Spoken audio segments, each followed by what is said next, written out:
శ్రీమాత్రే నమః. శ్రీ గురుభ్యో నమః. ఎంకేటీవీ ప్రేక్షకులకి నమస్కారం. ఈ మీనరాశి వాళ్ళకి సంబంధించి జూలై నెలలో ఉన్నటువంటి పరిస్థితులు ఎలా ఉండబోతున్నాయటువంటి విషయాలు ఇప్పుడు మనం తెలుసుకుందాం.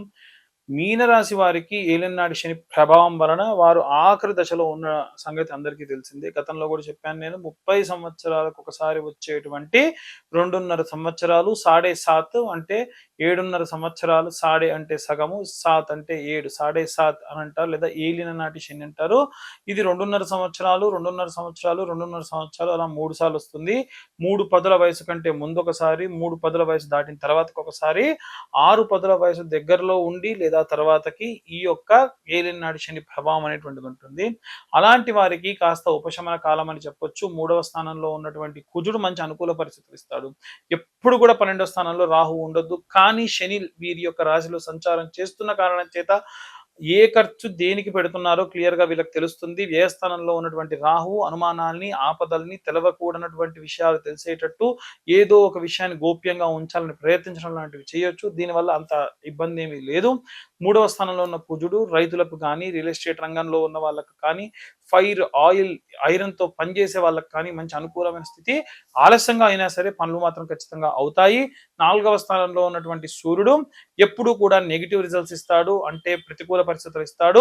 రాజకీయ నాయకులకి, గ్రూప్ లీడర్స్లకి, టీమ్ లీడర్స్ కి, యూనియన్ లీడర్స్ కి చాలా ఇబ్బందికరమైనటువంటి వాతావరణము. కాస్త తగ్గి ఉంటే మంచిది వీళ్ళు. అలాగే ఈ రాశి వాళ్ళు పంచమంలో గురువు ఉచ్చ స్థితిలో ఉన్నాడు, శుక్రుడితో కలిసి ఉన్నాడు, బుధుడితో కలిసి ఉన్నాడు. వ్యాపారస్తులకు కానివ్వండి, వివాహం కోసం ఎదురు చూసే అమ్మాయిలకు, అబ్బాయిలకు కానివ్వండి, సంతానం కోసం ఎదురు చూసే వాళ్ళకి అద్భుతమైనటువంటి కాలము.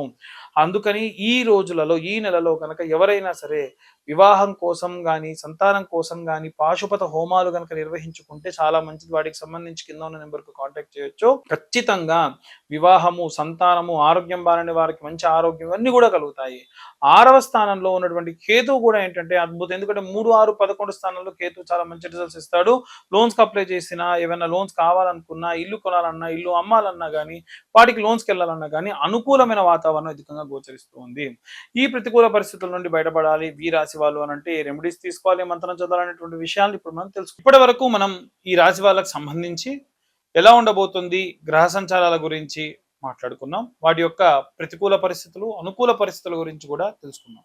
ఇప్పుడు మనకి ఈ యొక్క రాశి వారికి ఏ మంత్రం చదవాలి, ఏ రెమెడీస్ తీసుకోవాలి అనేటువంటి విషయాన్ని ఇప్పుడు తెలుసుకుందాం.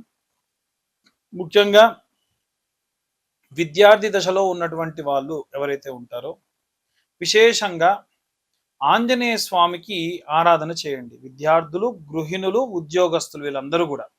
అందులో ముఖ్యంగా ఏంటంటే వీలైతే శనివారం లేదా మంగళవారం నాడు ఈ నెల మొత్తంలో 1000 సార్లు పూర్తవ్వాలి. చేసినప్పుడల్లా కనీసం మనం ఒక 100 సార్లు ఇప్పుడు నేను చెప్పేది చేయాలి. ఏమిటి అని అంటే ఒక పేపర్ మీద శ్రీరామ అని రాసి ఆ పేపర్లోనే కింద మీ యొక్క కోరికను కోరుకొని, అంటే కోరికను కూడా రాసి సూది దారంతో లేకపోతే మామూలుగా పూలల్లినట్టుగా ఒక 100 సార్లు రాసినటువంటి పేపర్లని అల్లి ఒక దండలా చేసి ఆంజనేయ స్వామి మెడలో వేయండి. దాని వలన విశేషమైనటువంటి విద్య, ఉద్యోగ, గృహ సంబంధించినటువంటి అనుకూల పరిస్థితులు ఉంటాయి. ఎందుకంటే ఆంజనేయ స్వామి వారికి రామనామం పలికి ఆయన మెడలో మీరు వేసేటువంటి కోరిక ఈజీగా తీరుతుంది. అట్లని 100 కోరికలు రాయకండి. వీలైనంత వరకు ఆ 100 కూడా ఒకే రకమైన కోరిక రాయండి. కుటుంబంలో 4 ఉంటే 4 వారి వారి కోరికల్ని ఆ శ్రీరామ అనే దాని కింద ఎవరి కోరిక వారు రాయొచ్చు.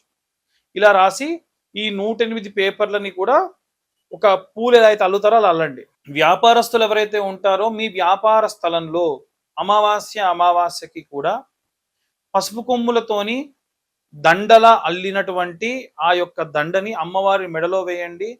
జనాలు ఎవరైనా సరే మీ షాప్లోకి రాగానే అమ్మవారు కనిపించాలి. అలాగే జనాకర్షణ యంత్రము అని ఉంటుంది, లేదా నరఘోష యంత్రం అని ఉంటుంది. వ్యాపారం బాగా కొనసాగేటువంటి వాళ్ళు ఎవరన్నా ఉంటే వారు దిష్టి తగులుతుంది అనుకుంటే నరఘోష యంత్రాన్ని పెట్టుకోవాలి. ఎవరైనా సరే ఒకవేళ ఈ వ్యాపారం బాగా సాగట్లేదు అనుకుంటే కనుక ఈ యొక్క జనాకర్షణ యంత్రం పెట్టుకోవాలి. ఆ యంత్రానికి సంబంధించి కింద ఉన్న నెంబర్కు కాంటాక్ట్ చేయండి. నేనే స్వయంగా పూజలో పెట్టి సంపాదితాద్యంలో వేసిందే మీకు పంపిస్తాను. ఇక రాజకీయ నాయకులు ఎవరన్నా ఉంటే గనక ప్రతి నెల రాజశ్యామల అమ్మవారికి సంబంధించినటువంటి యాగం చేసేటువంటి క్రమంలో ఉంది. ఆ యొక్క యాగంలో పాల్గొనాలి అనుకుంటే కింద ఉన్న నెంబర్కు కాంటాక్ట్ చేయొచ్చు. రాజశ్యామల అమ్మవారికి అభిషేకము, అమ్మవారికి చీర వస్త్రాలు ధరింపచేసి అక్కడ అమ్మవారి దగ్గర ఆచ్ఛాదన చేసినటువంటి ఆ యొక్క ఆ చీరని అలాగే ఆ యొక్క వస్త్రములను మీరు స్వీకరించి హోమంలో పాల్గొనడం వల్ల విశేషమైనటువంటి సత్ఫలితాలు పొందవచ్చు. ఇక ఈ యొక్క రాజశ్యామల యాగంలో పాల్గొనేటువంటి వారికి ఎలాంటి లాభాలు ఉంటాయంటే ప్రమోషన్ రాని వారికి ప్రమోషన్స్ వస్తాయి. అలాగే ఉద్యోగంలో ఇంకా ఏదైనా సరే ఇంకో చోటికి బదిలీ అవ్వాలనుకున్న వాళ్ళకి బదిలీ అవుతాయి. రాజకీయ నాయకులకైతే గనక వారు అనుకున్నటువంటి రాజ్య సిద్ధి, రాజ్యలక్ష్మి యొక్క సిద్ధి కలుగుతుంది. కాబట్టి దానికోసం ఈ రాజశ్యామల యాగం అనేటువంటిది సహాయపడుతుంది. అలాగే ఎవరైతే ఈ యొక్క రైతులు ఉంటారో వాళ్ళు అంతకు మునుపు నెలలో నేను చెప్పింది మీకు చాలా సులువుగా, మీరంతా మట్టికి చాలా దగ్గరగా ఉంటారు కాబట్టి జంటనాగులు ఉన్నటువంటి దేవాలయంలో అభిషేకం చేసి ఆ అభిషేకం చేసినటువంటి నీరు కానీ పాలు కానీ ఎక్కడైతే మట్టిలోకి వెళ్తాయో ఆ మట్టి అంతటిని కూడా వాటిని తీసుకొని వెళ్ళి మీ యొక్క పొలాల్లో చల్లుకోవడం మంచిది. మీ పొలంలో నైరుతి భాగంలో గుమ్మడి పండు అలాగే నిమ్మకాయ పోసి పెట్టండి. పసుపు కుంకుమలు వేసే పని లేదు. దీని వలన భూమికి సంబంధించి సారము చాలా అద్భుతంగా పెరుగుతుంది. ఆరోగ్యం బాలేకుండా ఉన్నటువంటి వృద్ధాప్యంలో ఉన్నటువంటి వాళ్ళు ఎవరైనా సరే ప్రతి నిత్యము కూడా సాయంత్రము కాలభైరవాష్టకాన్ని చదవడం మంచిది. దీని వలన విశేషమైనటువంటి మంచి సత్ఫలితాలు పొందుతారు. వీలైనంత వరకు ప్రతి నెల కూడా నాకు వీలైనంత వరకు ఎక్కడెక్కడ ఎవరెవరు ఎలాంటి గురువులు ఏదైనా ఏం చెబుతున్నారు, ఏ పీఠాధిపతులు ఏవి చెబుతున్నారు, మనం జనాలకు ఎంత వీలైతే అంత ఈ రెమెడీస్ని తీసుకెళ్ళాలి అని అనుకుంటూ ఉన్నాము. అవన్నీ కూడా మీకు చెప్పడం జరుగుతూ ఉంది. కాబట్టే వీలైనంత వరకు నా ప్రయత్నం నేను చేస్తూ ఉన్నా. మనం దైవిక ప్రయత్నం మానవ ప్రయత్నం చేయాలి, తర్వాతకి భగవంతుడా అనాలి. షడ్యమం మానవ ప్రయత్నం, సప్తమం దేవచింతనం. అలాగే జాతకం కోసం చూసేటువంటి వాళ్ళు ఎవరైతే ఉంటారో 120, 150 పేజీల జాతకాన్ని పూర్తిగా డీటెయిల్డ్గా ఒక పీడిఎఫ్ రూపంలో మీకు ఇస్తాను, మీతో డీటెయిల్గా మాట్లాడతాను.